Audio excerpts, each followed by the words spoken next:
Andhra Pradesh assembly ఎన్నికల్లో YSR Congress party ఘోర ఓటమికి గురైన సంగతి అందరికీ తెలిసిందే. 175 స్థానాలకు గాను 11 స్థానాలే గెలిచింది.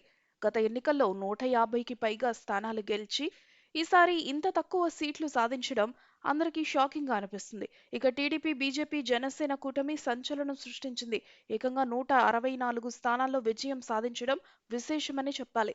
టీడీపీకి 144 గాను 135, జనసేనకు 21కి 21, బీజేపీ 10 చోట్ల పోటీ చేస్తే 8 స్థానాలు గెలిచింది. కాంగ్రెస్ ఒక్క చోట కూడా గెలవలేదు. దీంతో ప్రభుత్వ ఏర్పాటుకు అవసరమయ్యే 88 స్థానాల కంటే దాదాపు డబుల్ స్థానాలు గెలిచింది టీడీపీ. పవన్ కళ్యాణ్ పిఠాపురంలో దాదాపు 70,000 మెజారిటీతో గెలిచారు. నారా లోకేష్ మంగళగిరిలో అత్యధికంగా 91,000 మెజారిటీతో గెలిచారు.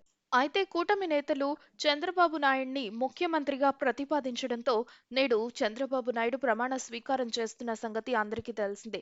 ఈ సమయంలో ఓ ట్వీట్ వైరల్ అవుతుంది. చంద్రబాబు నాయుడు గెలిచిన సందర్భంలో ఎంతో మంది హీరోలు, ప్రముఖులు ఆయనకు విషెస్ చేస్తూ ట్వీట్స్ చేశారు.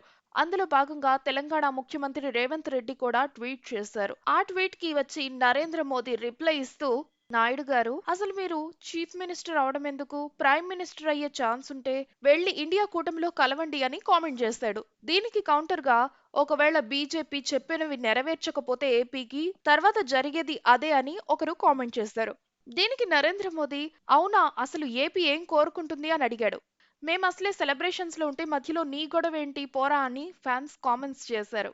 చంద్రబాబు నాయుడు ప్రమాణ స్వీకారం చేస్తున్న వేళ ఈ ట్వీట్ నెట్టింట వైరల్ అవుతుంది.